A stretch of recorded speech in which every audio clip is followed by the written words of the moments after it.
Salutations à toutes les frères et sœurs en Jésus-Christ dans le monde entier. Je me présente le frère Serge de l'île de la Réunion, esclave de Jésus-Christ. Soyez les bienvenus pour les nouvelles personnes qui se connecteront à la chaîne. Notre message sera « Soyons équipés pour la guerre en Jésus-Christ ». Prions frères et sœurs avant d'apporter le message de la parole de Dieu. Père Céleste, dans le nom du Seigneur Jésus-Christ, nous te bénissons, nous te rendons des actions de grâce. Merci pour l'œuvre de la croix de ton Fils bien-aimé Jésus-Christ, pour le salut de nos âmes. Conduis-nous par ton Saint-Esprit dans ta vérité éternelle. Édifie-nous, tout un chacun, à la lumière de ta vérité éternelle. Affermis chacun de nous dans le fondement de ta parole de vie, Père, au nom puissant du Seigneur Jésus-Christ. Amen. Prenons nos Bibles dans le livre d'Éphésiens chapitre 6, versets 11 à 18. Éphésiens chapitre 6, versets 11 à 18. Qui nous dit « Revêtez-vous de toutes les armes de Dieu afin de pouvoir tenir ferme contre les ruses du diable.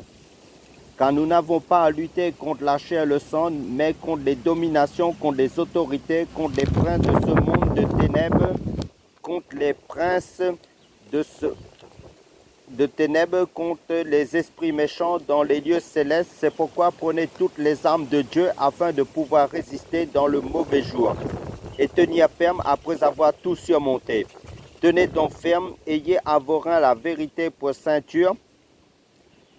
Revêtez la cuirasse de la justice, mettez pour chaussures à vos pieds le zèle que donne l'évangile de paix. Prenez par-dessus tout cela le bouclier de la foi, avec lequel vous pourrez éteindre tous les traits enflammés du malin.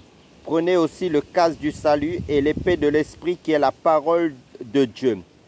Faites en tout temps par l'Esprit toutes sortes de prières et de supplications. Veillez à cela avec une entière persévérance et priez pour tous les saints. Amen. Là, nous voyons l'équipement, l'armure du combattant, l'armure de combat des saints en Jésus-Christ, qui est la parole de Dieu dans tous ses aspects variés, qui nous dit varier la ceinture, la cuirasse, les chaussures, le bouclier, le casque, l'épée, qui est l'image qui fait référence à la parole de Dieu. Amen. Mais avant d'être équipé de cette armure de combat des saints en Jésus-Christ, il faut avoir été enrôlé dans l'armée de Jésus-Christ, dans l'armée du Dieu Tout-Puissant, dans l'armée de Yehoshua HaMashiach. Parce que la parole de Dieu me dit dans ma Bible, dans l'évangile de Jean chapitre 6, versets 43 à 44, Jésus leur répondit: nul ne peut venir à moi si le Père qui m'a envoyé ne l'attire. Et l'évangile de Jean, chapitre 14, nous déclare de la part de Jésus: et nul ne vient au Père que par moi. Amen. Donc nous constatons que Dieu en Jésus-Christ nous enrôle dans son armée divine, en Jésus-Christ, par notre engagement dans l'acceptation de son Fils Jésus-Christ en tant que notre Sauveur et Seigneur personnel dans nos vies, à cause de l'œuvre de la croix, de son sacrifice à la croix. Amen, parce que ma Bible me dit: rendez grâce au Père qui nous a rendus capables d'avoir part à l'héritage des saints, dans la lumière, qui nous a délivrés de la puissance des ténèbres et nous a transportés dans le royaume du Fils de son amour, en qui nous avons la rédemption, la rémission des péchés. Amen. Alléluia. Donc avant d'avoir été dans le royaume de lumière en Dieu, enrôlés dans son armée, nous avons été dans le royaume des ténèbres. Donc nous sommes, depuis notre engagement, dans un combat spirituel contre les ténèbres. Donc par notre engagement, par le baptême d'eau, par immersion, la parole nous atteste dans la première épître de Pierre, c'est l'engagement d'une bonne conscience envers Dieu. Donc, par le sacrifice de Jésus-Christ pour notre salut. Jésus-Christ a effacé l'acte dont les ordonnances nous condamnaient et qui subsistait contre nous, et il l'a détruit en le clouant à la croix. Il a dépouillé les dominations, les autorités et les a livrées publiquement en spectacle en triomphant d'elles par la croix. Car le Fils de Dieu a apparu afin de détruire les œuvres du diable. Amen, alléluia. Car Jésus-Christ a été livré pour nos fautes et est ressuscité à cause de notre justification. Donc c'est parce que nous avons été justifiés par le Père que Jésus-Christ est ressuscité. Ça, c'est le fondement de la vie chrétienne, la base de la vie chrétienne que tout enseignant de la parole de Dieu doit connaître et enseigner. Parce que l'apôtre Paul dit, si Jésus-Christ n'est pas ressuscité, notre foi est vaine. Donc Jésus-Christ est ressuscité et il est vivant. Amen, alléluia. Nous prêchons Jésus-Christ mort pour nos péchés, mais ressuscité le troisième jour à cause de notre justification. Amen, alléluia. Les Écritures saintes nous déclarent à partir de Galates chapitre 2, néanmoins sachant que ce n'est pas par les œuvres de la loi, c'est-à-dire de la loi de Moïse, que l'homme est justifié, mais par la foi en Jésus-Christ. Nous aussi, nous avons cru en Jésus-Christ afin d'être justifiés par la foi en Christ et non par les œuvres de la loi. C'est-à-dire toujours de la loi de Moïse, parce que nul chair ne sera justifié par les œuvres de la loi. C'est-à-dire toujours par les œuvres de la loi de Moïse. Amen. Dans le livre de Galates chapitre 3, verset 24, il nous est déclaré la foi, la loi, c'est-à-dire, là l'auteur du livre de Galates fait référence à la loi de Moïse, a été comme un pédagogue, c'est-à-dire un enseignant pour nous conduire à Christ. Donc nous avons été enrôlés, nous sommes engagés dans l'armée de Jésus-Christ depuis notre conversion en Christ. Car le livre d'Éphésiens chapitre 1, verset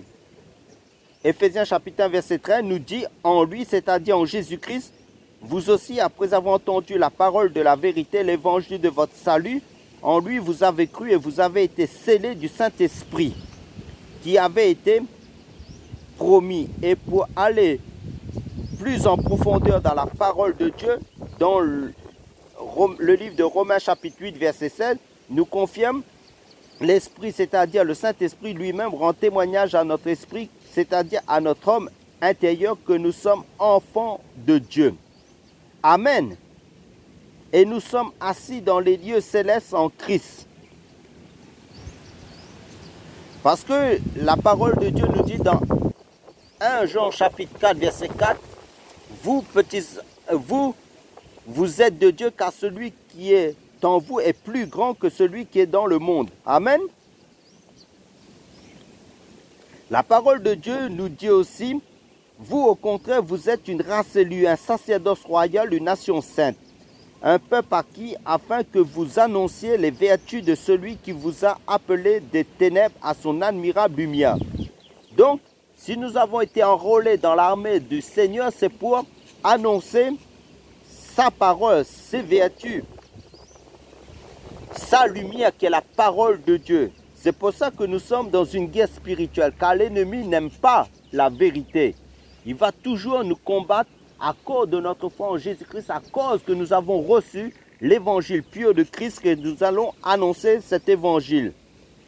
Vous voyez, frères et sœurs, en Christ du monde entier, cette affaire nous concerne tous en tant qu'enfants de Dieu. Nous sommes dans une guerre spirituelle pour défendre l'évangile pur de Christ, pour annoncer l'évangile pur de la parole de Dieu aux âmes. Donc, comme je le dis, vous voyez, frères et sœurs, en Christ du monde entier, cette affaire nous concerne tous en tant qu'enfants de Dieu. Mais assure-toi d'être équipé de l'armure de Christ, c'est-à-dire de sa parole de vérité,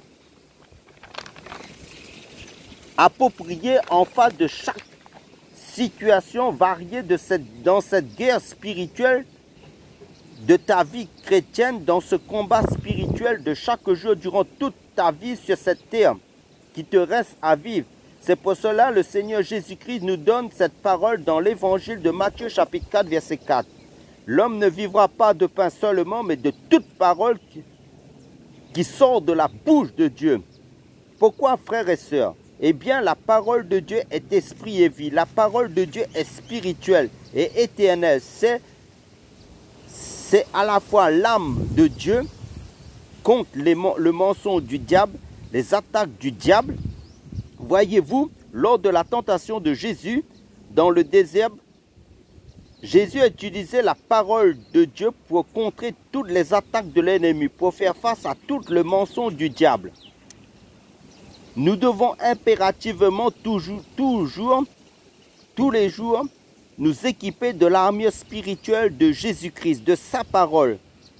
Qu'est-ce que Jésus-Christ dit dans sa parole face à chaque situation différente de notre vie quotidienne? Nous devons méditer la parole de Dieu.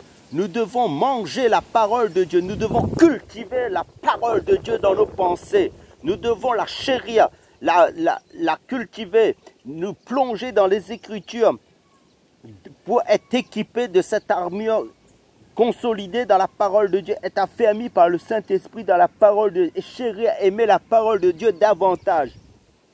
Parce que dans le livre de 2 Corinthiens chapitre 10 versets 3 à 5, il nous est déclaré: si nous marchons dans la chair, nous ne combattons pas selon la chair. Car les armes avec lesquelles nous combattons ne sont pas charnelles, mais elles sont puissantes par la vertu de Dieu pour renverser des forteresses. Nous renversons les raisonnements et toute hauteur qui s'élève contre la connaissance de Dieu. Et nous amenons toute pensée captive à l'obéissance de Christ. Amen.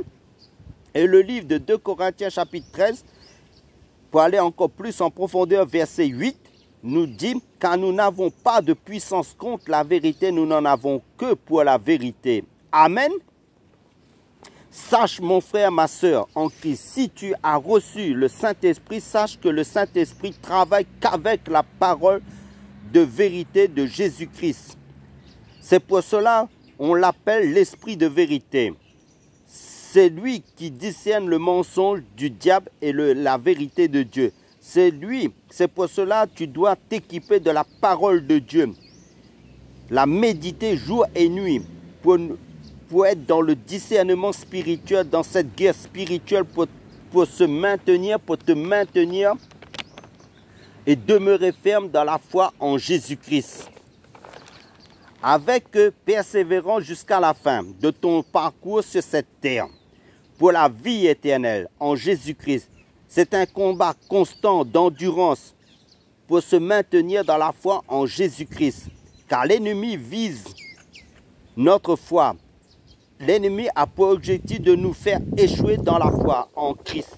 C'est un combat, une guerre spirituelle. Le livre de Jacques chapitre 4 verset 7 nous dit: soumettez-vous donc à Dieu, résistez au diable et fuyez, et il fuira loin de vous. Cela signifie quoi en gros? Allons dans le livre de Romains chapitre 8 verset 5. Nous dit de nous affectionner aux choses de l'esprit. Là, l'auteur du livre de Romains fait référence que nos pensées soient en communion avec la parole de Dieu, que nos pensées soient plongées, soient dans la pensée de Dieu, dans la volonté de Dieu, dans les saintes écritures de sa parole qui est la volonté de Dieu. Par le Saint-Esprit, en gros, nous revêtir de Jésus-Christ qui est la parole de Dieu d'après Apocalypse chapitre 19 verset 13. Pour conclure cette courte exhortation, prions frères et sœurs du monde entier. Merci Père pour ton équipement en Jésus-Christ, de ta parole de vérité dans la vie de mon frère et de ma sœur dans le monde entier en Christ. Jésus-Christ, merci de nous consolider dans ton œuvre, de nous rendre endurants, persévérants jusqu'à la fin de notre pèlerinage sur cette terre, dans la constance de la foi, dans le combat spirituel de la foi en ton Fils Jésus-Christ, jusqu'à la fin. À toi, les actions de grâce, la force, la gloire pour l'éternité, en éternité, Père, dans le nom puissant du Seigneur Jésus-Christ. Amen.